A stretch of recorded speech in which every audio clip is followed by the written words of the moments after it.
Hey everybody, reading you chapter 1 from my book, The Fire and the Hound. The wind moved through the trees like a living thing sliding between trunks, whispering across the frozen ground. The wolf lifted his nose to the air, every scent cutting through the cold like a blade. Snow, pine, the faint scent, musk of a deer herd long gone. Nothing.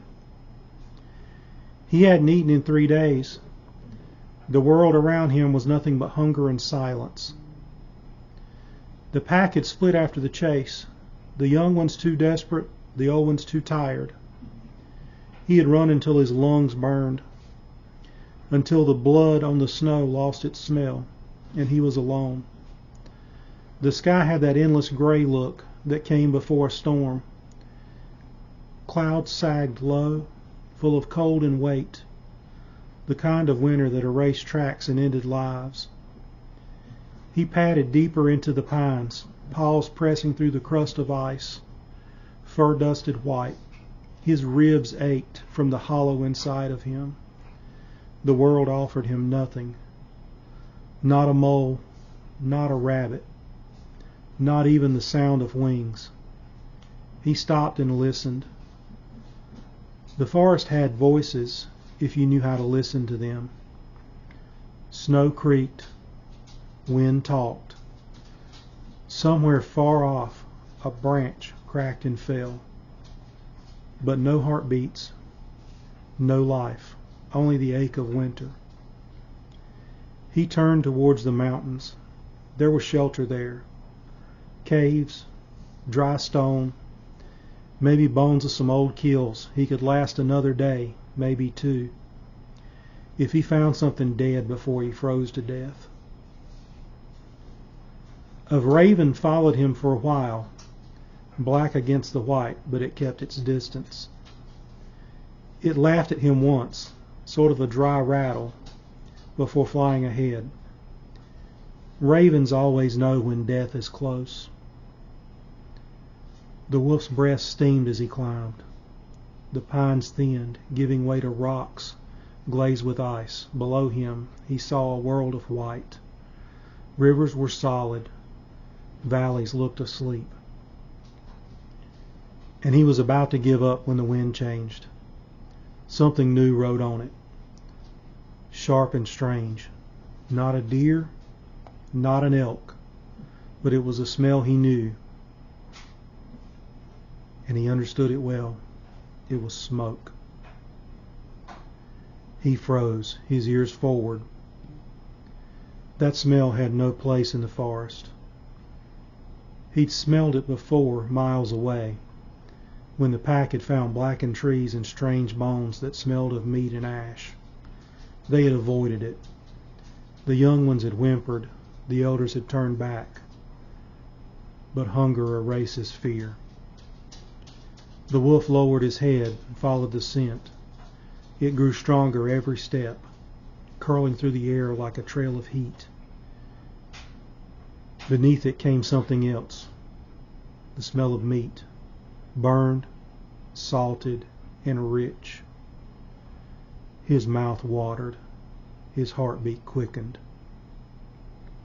The trees opened into a hollow, and he saw the first flicker of a light reached out to him through the branches. Orange, alive, and unnatural. It danced and snapped in the dark. The smell was overwhelming now. His stomach cramped so hard it felt like claws from the inside. He crouched, watching shapes as they moved through the light. Upright, 2-legged, wrapped in hides. Humans. They were smaller than the stories his instincts told him about, but louder. Their voices cracked and echoed. They laughed and pointed, passing food from hand to hand. The wolf had never been this close. Every part of him screamed for him to turn back. But one of the humans tossed something, a bone, still red with meat and fat, into the snow. it hissed as it landed. The wolf's pupils widened. His hunger and his fear waned inside him like two storms. He crept forward, one paw, then another. Snow whispered beneath him. Humans kept talking, unaware, or maybe they were aware. Maybe they wanted him closer. Another scrap landed. Then another. The wolf stopped, breast steaming, heart hammering. The smell was unbearable. He lunged, snatched the bone, and ran back into the shadows. Behind him, the firelight danced on human faces. Not angry, not afraid, almost curious. He stopped once he was far enough, dropped the bone, and tore into it. It tasted to him like fire and blood mixed together. His whole body shivered. He had eaten again. He would last another night. But in the distance behind the fire, one of the humans was watching him. A man with a scar across his jaw and eyes that caught the light like ice. He didn't move. He didn't speak.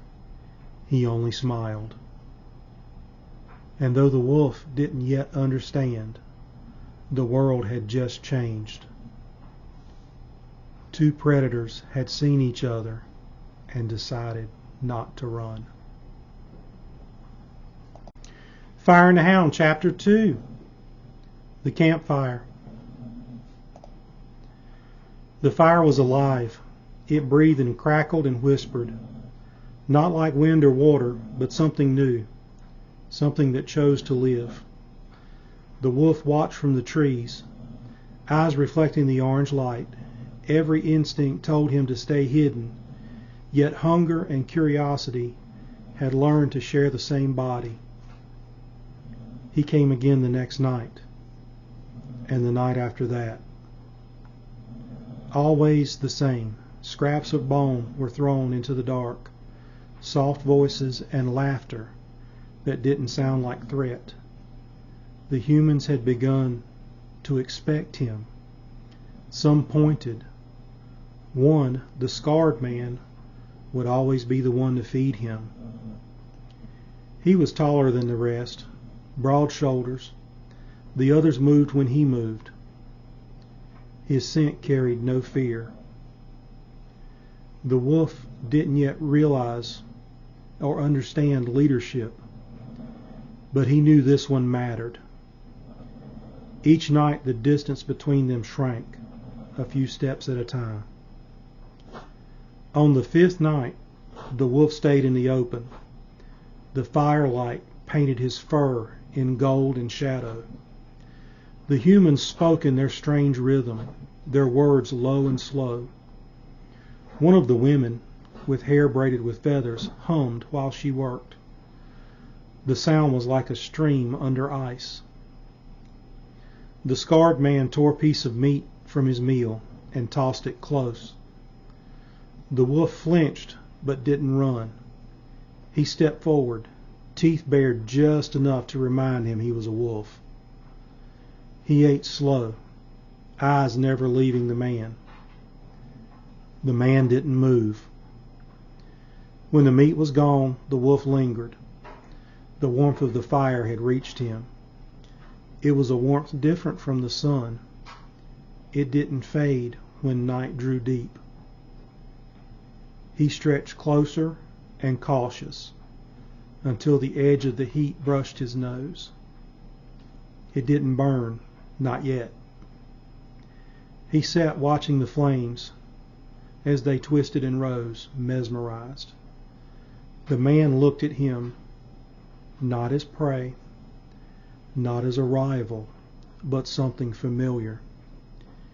He spoke, a low, quiet sound that meant nothing and everything. The tone carried calm and welcome. The wolf tilted his head. The word repeated. The man pointed to himself. Aru. he said. Then he pointed to the wolf. The wolf blinked, confused. The man tried again. Aru. He pointed at the wolf. Roke. The wolf didn't know what the sounds meant, but he remembered them. The rhythm was something that might one day mean friend. That night the wolf did not leave. He slept near the fire, not beside it, but close enough to feel the heat and far enough to flee if needed. When he woke, frost glimmered on the ground and the humans were stirring. They packed hides, bone knives, and spears tipped with flint. The fire was crushed under the snow until it hissed out, leaving only a dark scar in the earth. They were moving. The wolf followed from a distance, silent as smoke.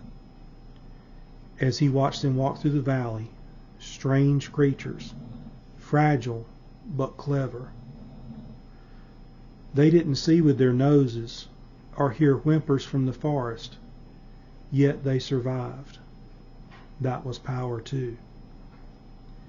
He tracked them until sun fell. When they stopped again, the scarred man, Aru, looked over his shoulder straight towards the trees. He tossed another piece of meat into the dark and smiled. The wolf stayed where he was. He didn't eat it that night. He didn't need to. Trust, like the fire, took time to catch. Chapter 3, The Fire and the Hound. Snow had fallen in the night, clean and sharp. The world was quiet again, a silence so heavy it pressed against the ears. The humans moved through it like ghosts, wrapped in hides, their breathing pluming in the dawn. And behind them, at a careful distance, padded the wolf. For days he had followed, never too close, never too far. They knew he was there. They left no sign of fear, no thrown stones, and no shouts. Each morning when the fire was stamped out, Aru would glance back, a silent invitation the wolf didn't yet understand. The wolf hunted for himself at first, chasing small things, rabbits, rats, half-frozen birds, but hunger never stayed away long. One morning the pack of humans found tracks of an elk, new in the snow, fresh and large. Aru lifted a hand. The humans fanned out, silent, moving with the same precision as wolves. The wolf watched from the ridge. He recognized the shape of a hunt, even with the strange tools they were using, spears instead of teeth, fire instead of fury. The elk herd stood grazing in the valley below, steam rising from their bodies like breath. The humans waited, downwind, patient, eyes narrowed. Aru made a soft noise, a low hum from the back of his throat. The wolf's ears twitched. He knew that sound. It meant wait. Something passed between them then. A thread of instinct stretched across the snow. The wind shifted. The elk lifted their heads. Aru's hands dropped. The world exploded. Humans burst from the trees, shouting, waving fire. The elk bolted, and the wolf ran too. But he didn't run away. He ran with them. He darted through the chaos, slipping between the legs, teeth flashing. He cut off one cow that tried to break from the herd, snapping her flank, driving her towards the waiting hunters. A spear flew, then another. the air filled with the sound of death. Hooves, shouts,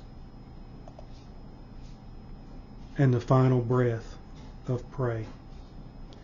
The wolf leapt, sinking his teeth into the warm flesh as the beast went down, and it was over.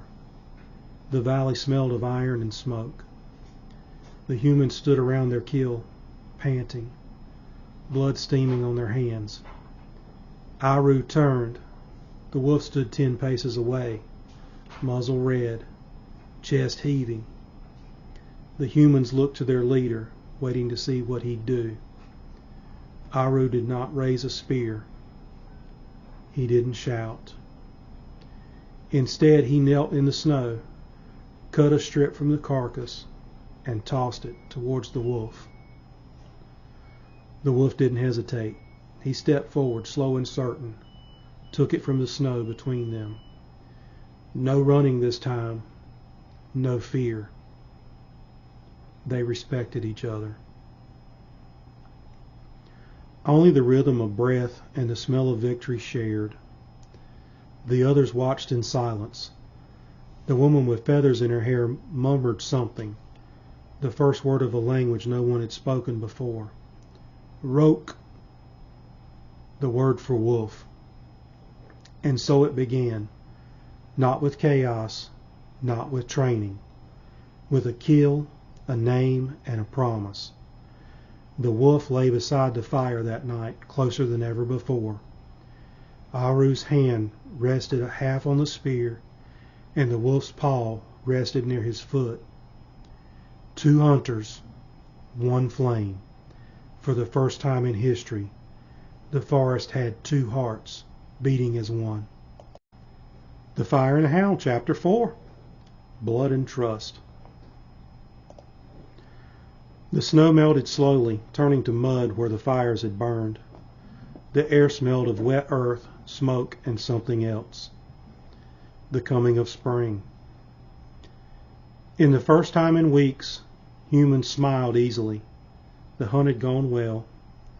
There was meat hanging from branches, and bones cracked for marrow. The wolf, Roke they called him, stayed in the camp now. Not tamed, not owned, just there. He slept near the fire's edge, close enough to feel the warmth, far enough to leave when he wished.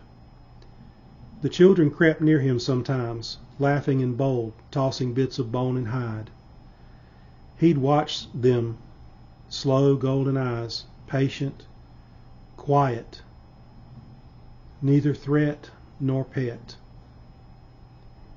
At night, when the wind howled, he'd lift his head to answer.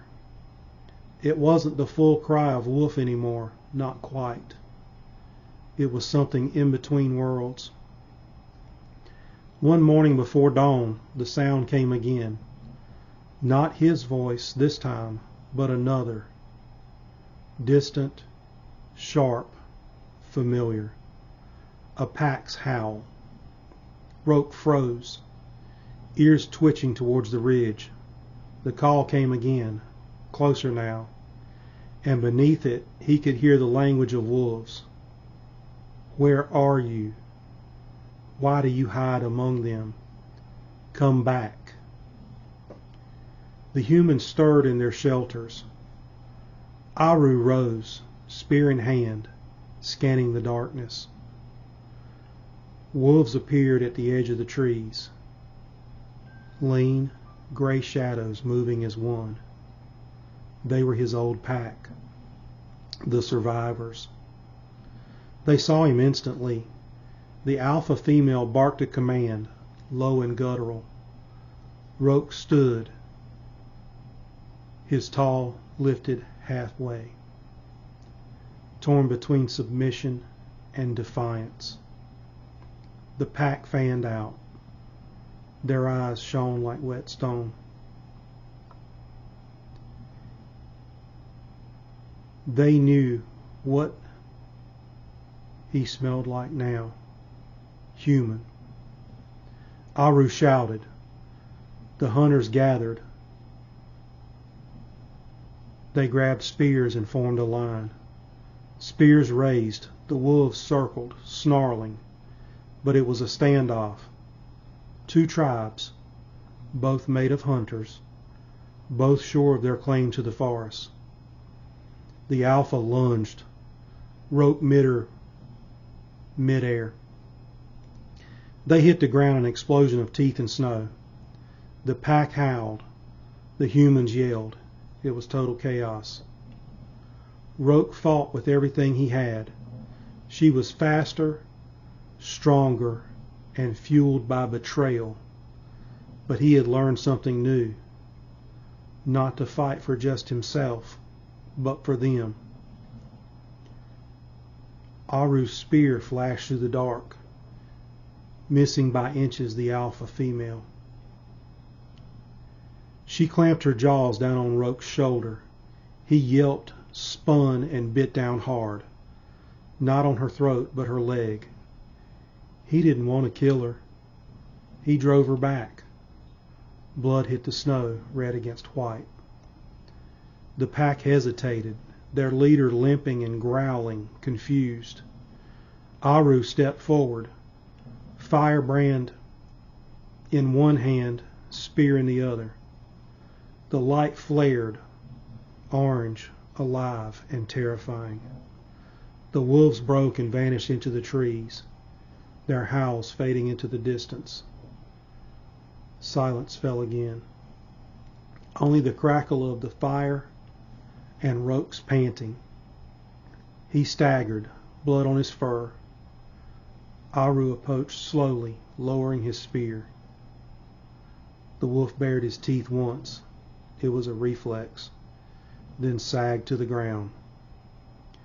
Aru knelt beside him, tore a strip of hide from his own cloak, and pressed it against the wound. The wolf growled low, but he didn't bite. Aru met his eyes and said a single word, softly and steadily. Brother.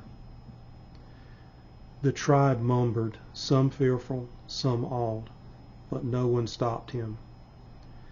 That night, Roke lay near the fire again. The scent of healing herbs and ash thick in the air. Aru sat beside him, silent, watching the flames twist upwards. Beyond the light, the forest whispered, the voices of the wild calling him back. But Roke did not move. He had chosen his pack. Fire and the Hound, Chapter 5, The Song of the Hound. The thaw came with thunder. Snow turned to the rivers to mud. Forest woke up from its long sleep, dripping and alive again. Green tips pushed through the gray. The air smelled of earth and rain. But in the middle of all that new life, one of the hunters lay dying. His name was Marn. He was the youngest of Aru's men. He had fallen during the elk chase. Pierced by a broken horn, the wound festered. No herbs helped. No chance eased the fever. He slipped away at dawn, his breath rattling his chest until it didn't anymore. The tribe gathered under a sky heavy with clouds. They had no word for death yet, only gestures and silence. Roke sat near the body, tail still, eyes fixed. He didn't understand human weeping, but he knew what it meant to lose one of your own. The scent was the same across all creatures. Sorrow and finality. Aru knelt beside the dead man and touched his forehead. Then he looked to Roke. The wolf stood, walked forward, and laid down beside the body. No one had called him in. No one had taught him this. He simply knew. When the fire was lit and the tribe began to mourn their chant, low and rhythmic, the first music born of grief, Roke lifted his head. and howled. It wasn't the sound of wild hunger or a pack call. It was something new, a sound that rose out of loss and became a bridge between two worlds. The tribe fell silent. The fire snapped and spat. The howl went on, deep and long, wrapping around the valley until it touched every tree, every stone. Even the ravens stilled on their branches. Aru closed his eyes and felt the sound inside his chest, not as a noise but as a truth. When the howl ended, Roke stood and pressed his head against the man's arm one last time. He stepped back into the shadows. That night no one slept. The storm came, washing away the footprints, the blood, the fire ash. But in the morning, the tribe found something strange. The wolf had returned.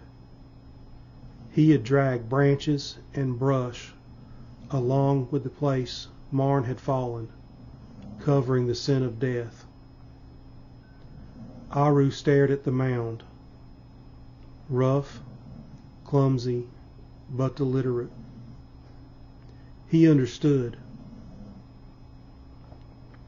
That day the humans did the same for their dead, covering a body with stone and earth, and making the place fire-blackened wood. A ritual had begun. And when the last ember cooled, Aru raised his hands toward the forest and said quietly, "Roke." And from far away an answering howl rose, the same voice, carrying through the rain. The tribe moved on, but the sound followed them for generations. Children were taught when the fire crackled. Roke watched from the dark, guarding them still. And when a hunter died, his brother would call into the night, not to the gods, not to the stars, but to the first friend man ever had. The howl was not a warning anymore. It was a remembrance. It was a prayer. Follow TicBite NC on YouTube.